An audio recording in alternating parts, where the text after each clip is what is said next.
Hey there. So today I wanted to just address something that's really kind of driving me crazy in the therapy office, kind of on a weekly basis. You may not know this. I actually treat middle schoolers and high schoolers, as well as adults. And one of the problems I'm seeing with a lot of middle schoolers right now is cell phone use and how it's impacting their life and some of the problems it's causing.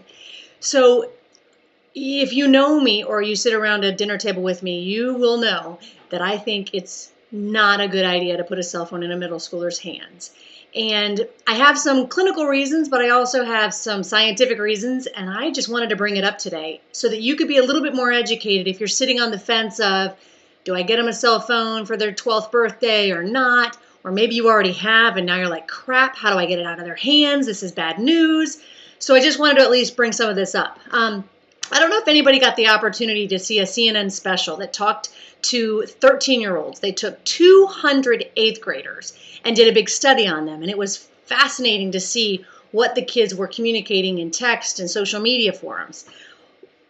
So I was just going to read you some of the statistics on that study. 61% of the teens said they wanted to see if their online posts were being liked. All right, that makes sense. 36% of the teens said they wanted to see if their friends were doing something without them.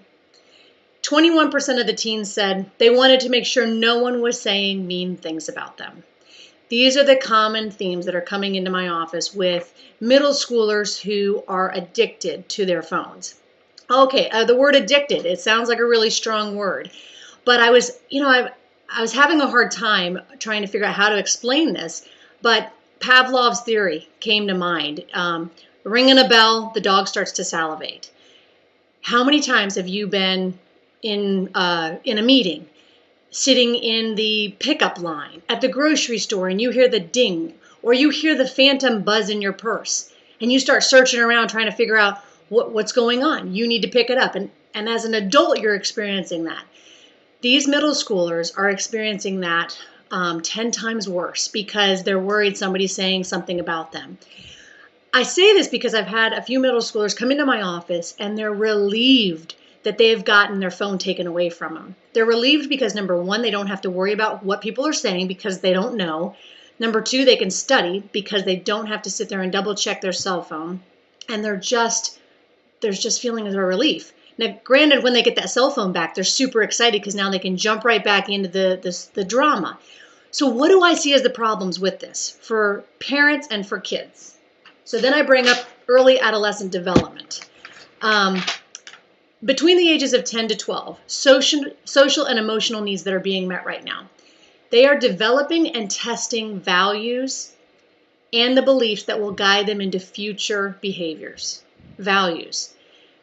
They have this is where the strong group identity starts and increasingly defines them through their peer relations, acquiring a sense of accomplishments based on their achievements or likes in a lot of people's eyes.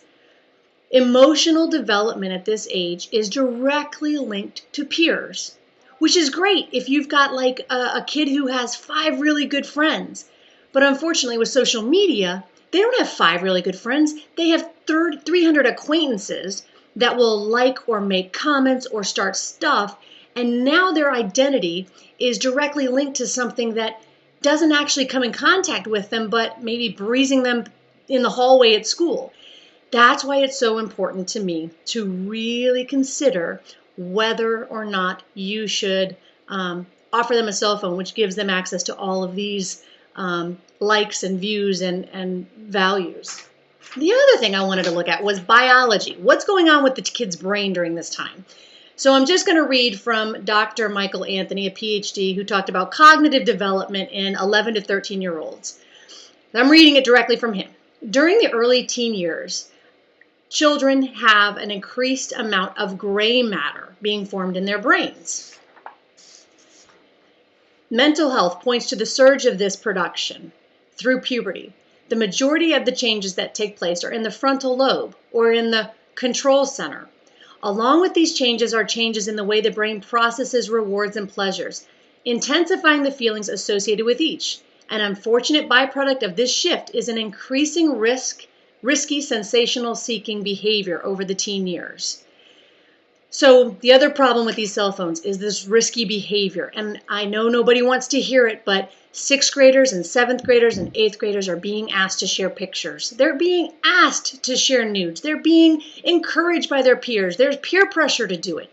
Don't think because your kid is a good kid that they're not feeling that pressure. And they're making quick mistakes. Their brain's not even fully developed, and they're making these mistakes in sixth grades, and it's hitting the boomerang effect in eighth grade of their reputation, and it's really harsh on them.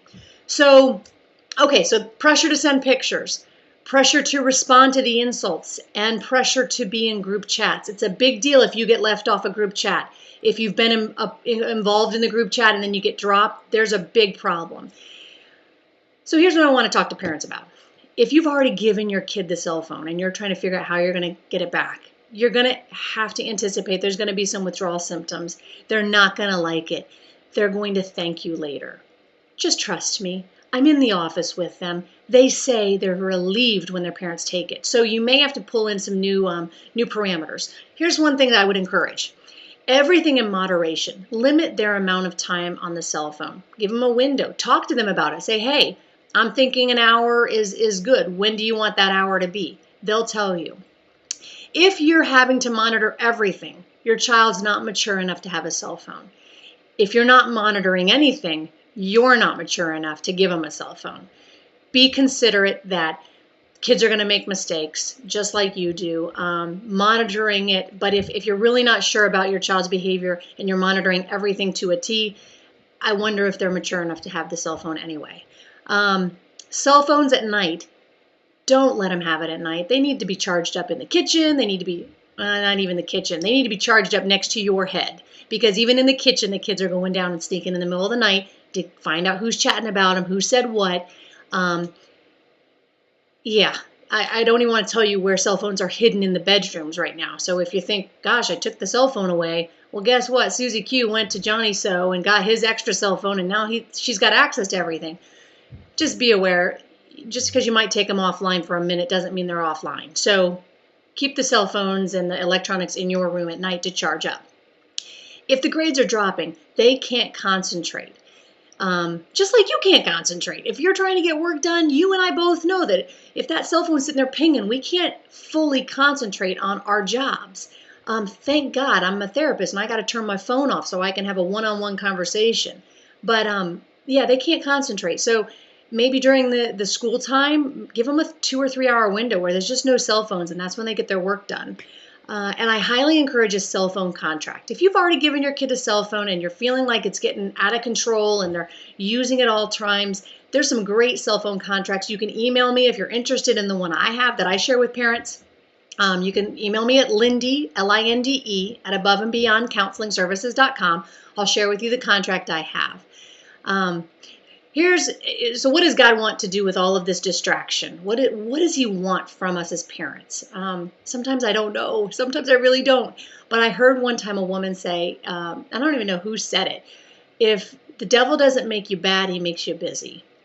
And he distracts you. And he really does. I mean, I was driving here just 10 minutes ago, and a mom and a daughter were walking in my neighborhood, and they're so disconnected because the girl's looking at her cell phone. Who knows what she's checking on? But they're not connected. How many times do you see people at the bus stops sitting at their cell phones before the bus pulls up and their kids are getting off? The kids are running to see their parents who aren't even looking at them. The cell phones are damaging. And if you can't manage your cell phone use, what makes you think your middle schooler can? Be conscious of that. I pulled out one Bible verse, which I didn't even pull it out. It came to me today. This is for your teens that are dealing with everyday cell phone problems. Do not pay attention to every word people say, or you may even hear servants cursing you. For you know in your heart that many times you yourself have cursed others. Tell your kids what feedback you get on your Snapchats and your Instagram is not really about you. And you yourself have said some pretty bad things. But if you can help get them away from some of these social media outlets that are giving them feedback when they don't even ask for it, you might be saving them some problems. So it's my encouragement, if you can wait at least to high school. That's That's my professional opinion. And maybe that's really just my personal opinion too, but it's my opinion anyway, because I see it every day. If you have problems with your kids, feel free to email me, call me up. If you want to know more, if you're just curious how it's impacting your kid, feel free to call. Now, I've gone way over my 4-minute max because this is a topic I'm really passionate about. Again, if you have questions, feel free to call me up. Have a great week.